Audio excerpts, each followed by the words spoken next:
Hello, I'm Trevor Simpson, Associate Editor for Hotel News Now, and I'm alongside the Vice President of Revenue and Distribution Strategy at Pyramid Global Hospitality, Priya Chandnani. Priya, how are you? Well done pronouncing my last name, Trevor. Thank you. There's a lot of pressure on me to get it right. I'm doing really well, thank you. I mean, it's a great conference. It's always a great conference every year. And I'm looking forward to having wine with my industry colleagues and friends in a little bit. So, Yeah, so if you hear the background noise, we're at the Hotel Data Conference in Nashville, Tennessee. Opening reception going on behind us right now, so ignore that. Just listen to our voices. That's right. The important part. So to start off with, leisure demand was the strong driver out of the pandemic. How is it holding up in 2023, and what does the future hold? I think it's still holding up in 2023. We've seen a softening in leisure demand, and I think it's kind of created some flurry of concern, right? But if you were to look at 2019 in terms of demand, occupancies have still stayed consistent. Where we are seeing a decline is ADR to the prior year. And a lot of that has to do with the fact that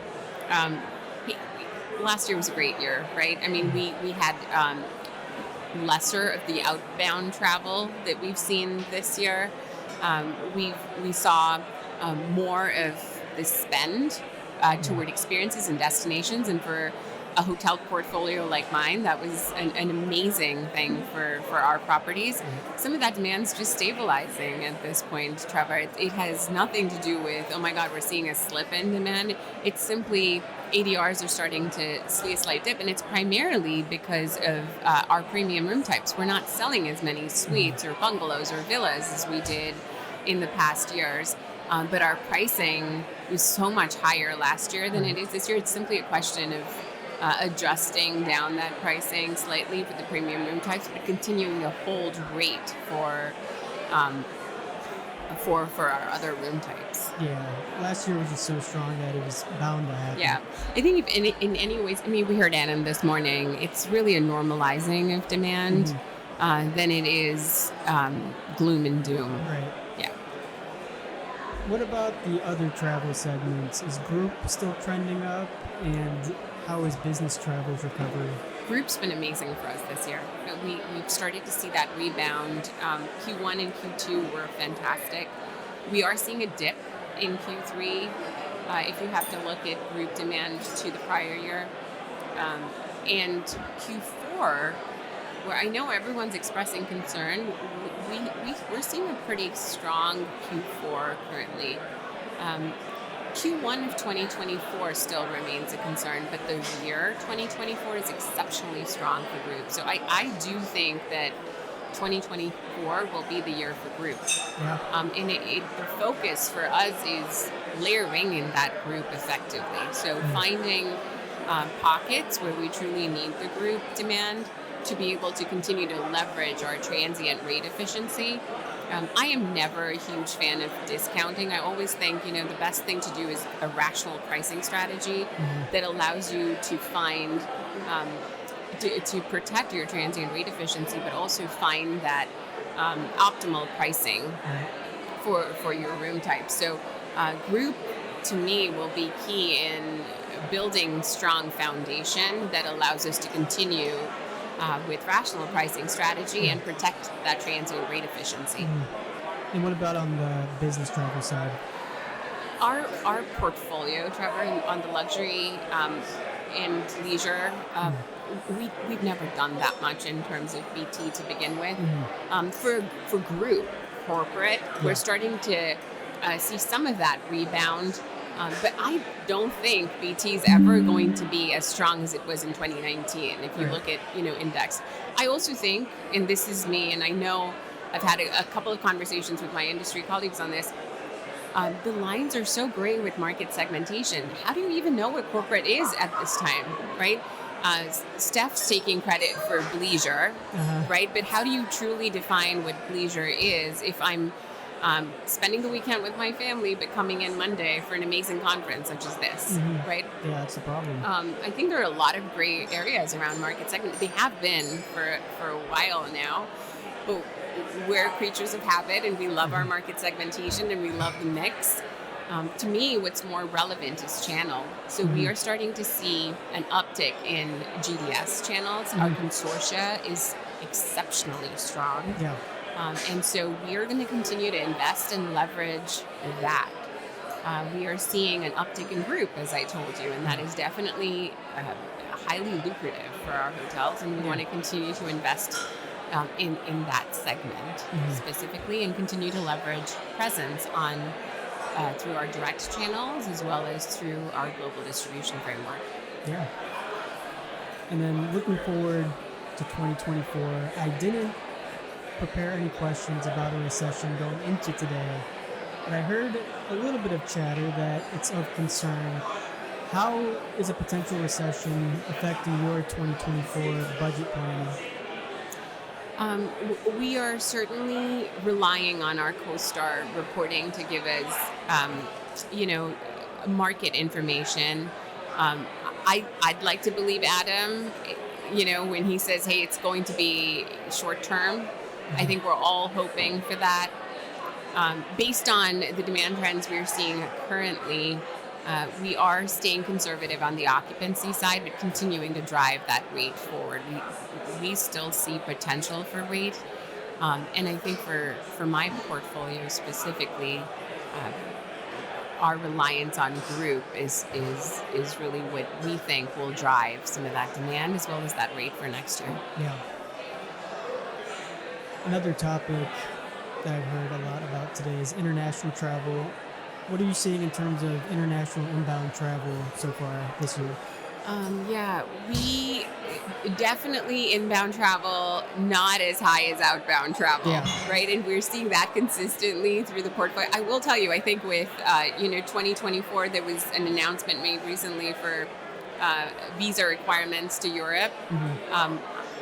I am being hopeful that means we'll have more people that will stay within North America and come stay at our beautiful destination properties. So there's certainly some volatility in those trends to see.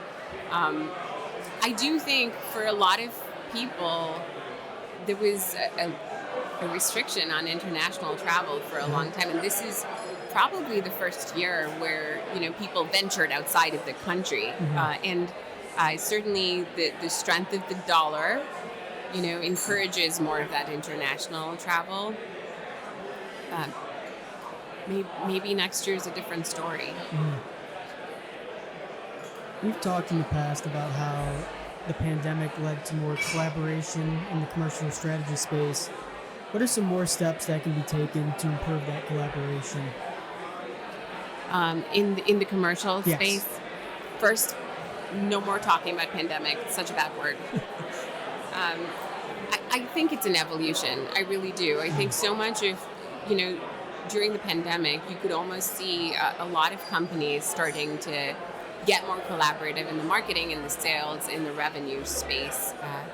A lot of us now have chief commercial officers, which I think is great because we've lived in these silos for so long, right? That ability to have your key leaders in revenue generation come together and support a common goal is always encouraging across the portfolio. And I think it has served us well during the pandemic and coming out of it.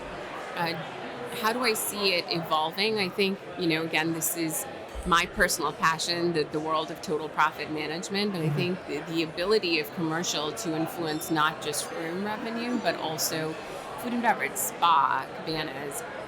We're partnering with, so many technology companies right now that allow us the ability to serve up an experience on our own website rather than having it piecemealed or, bulked into a package that we think you want to buy. This is you saying, hey, come stay with us and we'll arrange for a picnic on the beach and a helicopter ride on the cliffs. It's that selling of a dream or building an experience rather than, hey, we've got a room, do you want to buy it?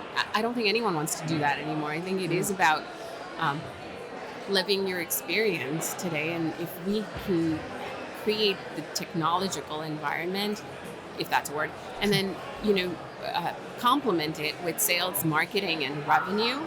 Uh, I think that is the key to a successful hotel, Yeah. and I think the commercial team will continue to evolve accordingly. Right. Speaking of technology, over at High Tech HSMAI in Toronto in June, one of the main topics was automation and AI. Where's Pyramid at in terms of automation and AI use? So we're getting there. How about that, right? Yeah. I think technology has been a challenge for us across the industry. I think that there's a higher adoption today of machine learning and RMS platforms that are driven through AI than there ever has been before, and so much of that is to me a result of opportunity. We've found success implementing revenue management in the world of rooms, and we started with paper sheets and pencils, right? And then we evolved to Excel and thought we were rock stars. And today we've got amazing technology that supports that vision. Yeah. But we have opportunity through, people say ancillary. I don't like calling it ancillary. Other revenue streams, I think, is true, right? Because at the end of the day, you're running a hotel, and rooms is not the only thing that you can yield. So, I think the high adoption rate for Pyramid Global, as well as across the industry, is a result of opportunity, that ability to say, I can let a system take the busy work off of my plate, while I can guide it through strategy, and I think there's a high level of sophistication with room revenue management, allowing a strategic leader to now focus on other revenue channels and build some level of sophistication and structure there that can create profitability for the hotel. We've had conversations multiple times now, Trevor, about how if you take inflation into consideration, our rates are still nowhere close to the levels of where 2019 was. Even prior to that, RevPAR was pretty flat. It stayed consistent, with maybe a 2 or 3% accounting for inflation. So in a lot of ways, this is a great wake-up call for us to say, yes, we're establishing, and we will continue to establish opportunity with room revenue management, but how do we continue to challenge ourselves to leverage other revenue channels and be more profitable within that space? I think it's low-hanging fruit. I really do. I think there's huge opportunity there. We just need to bring a certain level of sophistication and thought to how we want to go about that. Yeah. And that we are doing at Pyramid Global, through golf, through cabanas, through spa.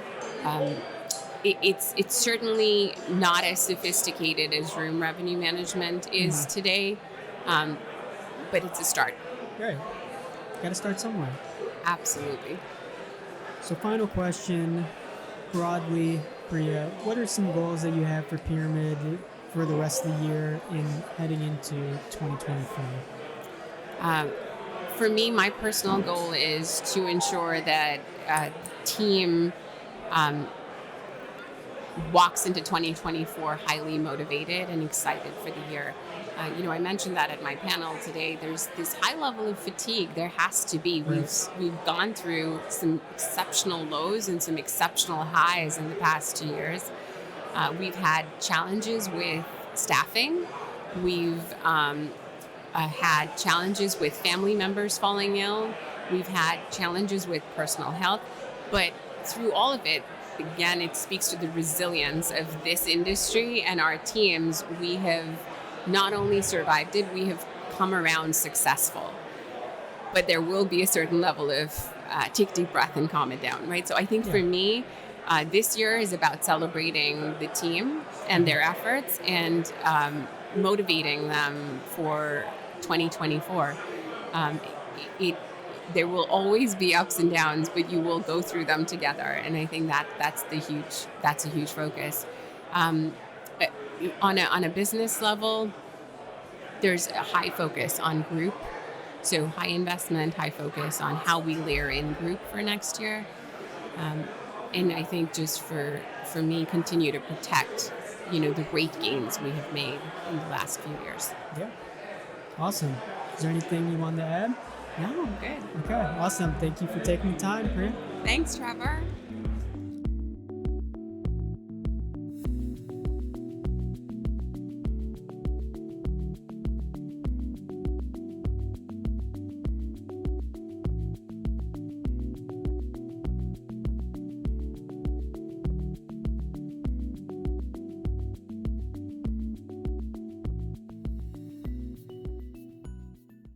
Hi, I'm Davon Reed. I'm Omari Head. And I'm Chris Henry. We're the hosts of the Next Gen and Lodging podcast on the Hotel News Now podcast network. It's a monthly show in which we interview a new generation of hoteliers to get their insights into a variety of disciplines and topics, from finance to food and beverage and hotel operations. Listen to us on Spotify, Google, Apple Podcasts, or wherever you get your podcasts.